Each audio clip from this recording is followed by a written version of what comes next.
The story highlights the tensions between a student's deeply felt sense of personal truth and facts that are at odds with it. In other words, her lies and what actually happened. That's your unwoke translation of that sentence. But I want to skip over here now. This story starts to break. And who does this cafeteria woman get an email from? The Boston Globe, of course.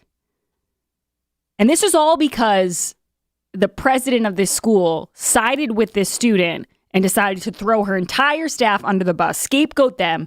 We're all racist. We're all sorry. We'll do better. We'll go to Diversity University rather than, give people the benefit of the doubt who'd been working there. Keep in mind, some of them have been working there for up to 30 years. Nice, right? That's what you get for being so loyal to this school.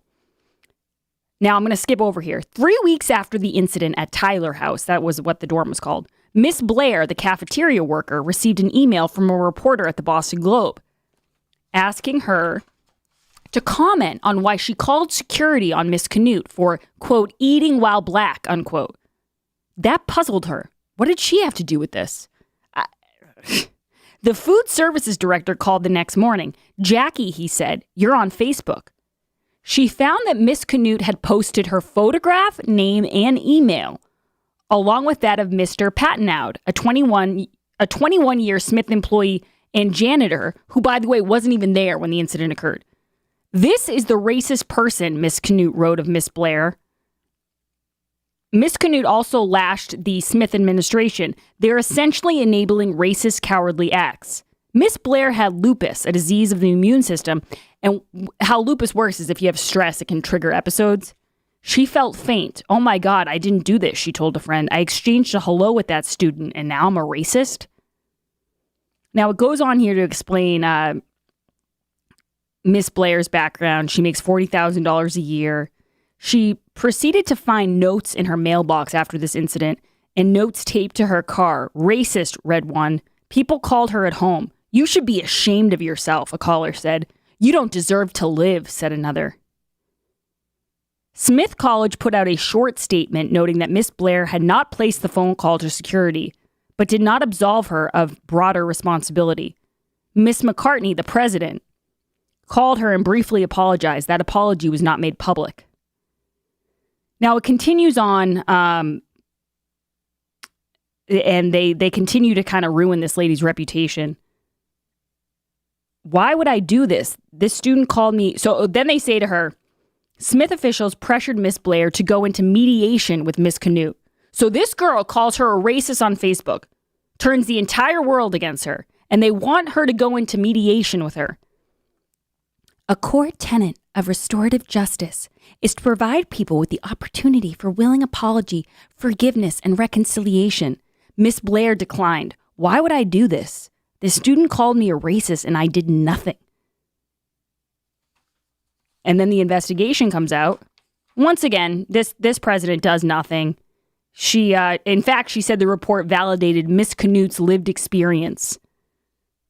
And now, fast forward, Miss Blair was reassigned to a different dormitory because Miss Canute lived in the one where she had worked for many years. Her first week in her new job, she said, a female student whispered to another, "There goes the racist." Now, this is the part that really drives me crazy. Eventually, she left. And she was interviewing for a new job. And the manager set up a Zoom interview. And I believe it was a restaurant she was going to work at. It was like an hourly job at a local restaurant. The guy who set up the Zoom interview said to her, "Aren't you the one involved in that incident?" She said, "I told her I didn't do anything wrong, nothing." And she said, "Well, we're all set." She talked to a reporter recently from a neighbor's backyard as a couple of hens wandered the patio. "What do I do?" she asked, shaking her head. "When does this racist label go away?" It's an amazing, amazing story because it really shows you where we're at in this cancel culture. It's disgusting. And there's nothing you can do. I keep thinking of the Salem witch trials because these people had no evidence whatsoever that this woman was a racist or that the janitor was a racist or that they did anything wrong. absolutely no evidence, but they say it over and over and over again. And then they kind of want you to say it too. Like, go to this reconciliation class. Sit down with her, apologize, get it off your chest. You'll feel so much better. And all I could think of today, and don't get me wrong, guys, I know. This is my theater girl in me, and I'm being dramatic. But there is a scene in The Crucible where John Proctor, played by Daniel Day-Lewis, realizes that if he just admits to being a witch, that he is not going to be hung, or hanged, however you say it, and he's going to be fine. All he has to do is say he's a witch and admit it. They'll let him go. But then they want him to sign it. You know, they really, really want him to sign it. And he can't sign it. And all I could think about with all of this, like they have all these people, these good people who have done nothing wrong, and they're ruining their lives. And on top of it, they're asking them to partake in this. Like, not only are you not racist, but sit down with everyone and let us tell you how racist you are. At one point, they had people asking them, what kind of family did you grow up in? What was your life like before you started working here? Like, psychologically bullying these people.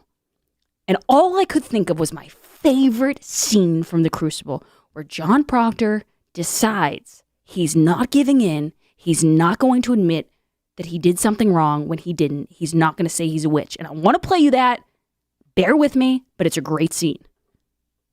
I must have good and legal proof that you have confessed to witchcraft, Proctor. You are the High Court. Your word is good enough.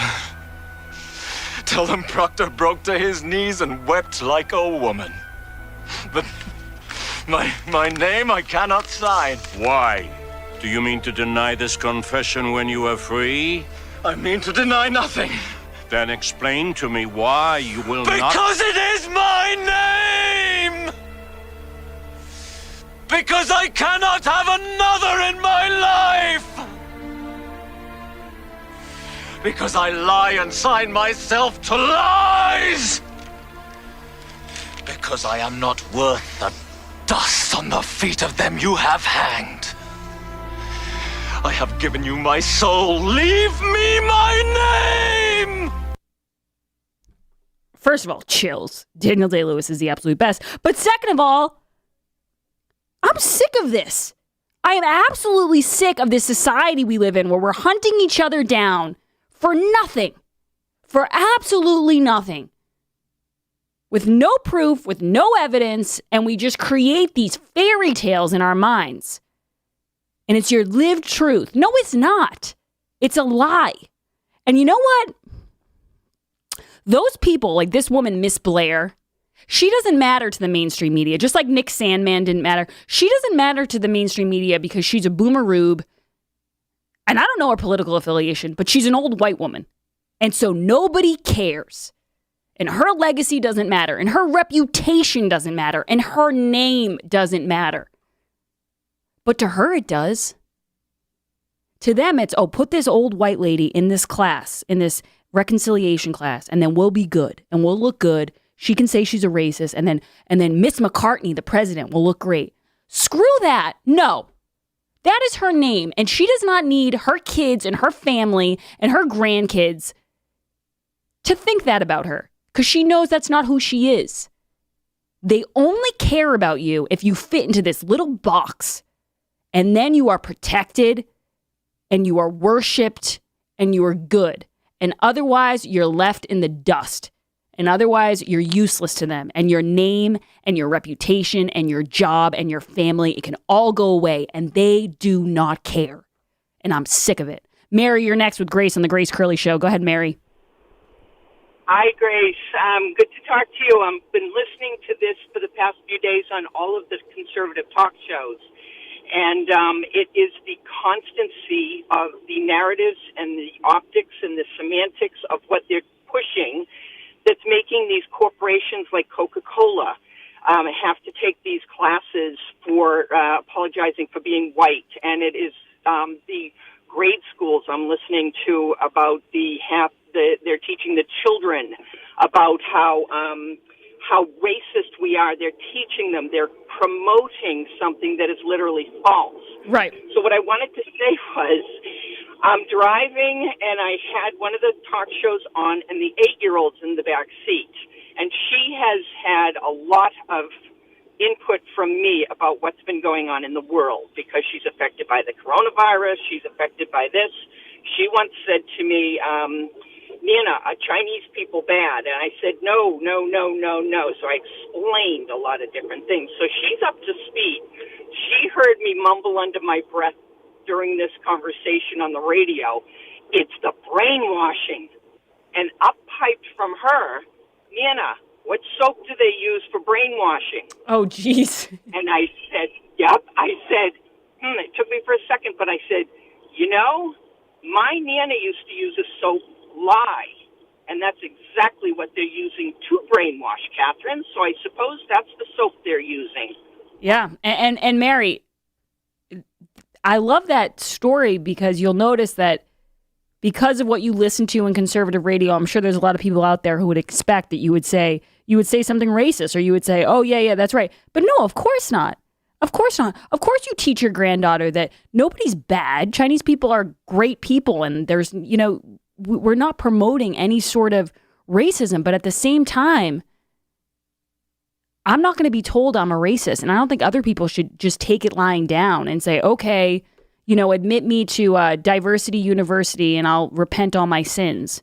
No, that's not how it works. Mary, thank you for the call. I really appreciate it. Please do call back. If you've been thinking of getting away to the Fallensby Inn, please consider going because it is so fun, guys. I went to the Fallensby Inn this past weekend. I had the best time. The angel biscuits, the snowshoeing, the food is just to die for. It's the most cozy, quintessential New England place in the world. And you can enjoy a nice cocktail by the fire. The beds are super comfortable. You will sleep like a baby. It is just a lovely, lovely place. And it's really now, I've been there twice now, one of my favorite places to go. But one thing I did hear a lot of from the listeners when I was there is that I say Fallensby Inn too fast. And they said, I had to listen 3 or 4 times because you just ran through it. So here's what I'm going to do right now. Fallensby Inn, Follan SBEE, the Fallensby Inn. It's near Kezar Lake in North Sutton, New Hampshire. The innkeeper is Dennis. So if you call up and you're interested, Dennis will answer the phone. You can talk to him. You can ask him about the listener weekend. He'll tell you how much fun we all had. And it's just a great place to go. I can't wait to go back again. So now I've been there in the fall and in the winter. So now I'm shooting for the spring and the summer. This time of year, you can take advantage of their snowshoes, discover the beautiful area. To reserve your room today, go to fallensbyin.com. Excellence is assured. TripAdvisor has given the Fallensby Inn the Hall of Fame Award for 2018 and 2019. Fallensbyin.com, the best of the past. I see you guys on the phone lines. I'll take more of your calls on the other side. That was my serious stuff for the day. The rest of the show, we're letting loose now that we got John Proctor out of the way. We'll be right back, guys. This is the Grace Curley Show. She's never held office, but she paid the whiskey priest's monthly rent once. She's Grace Curley.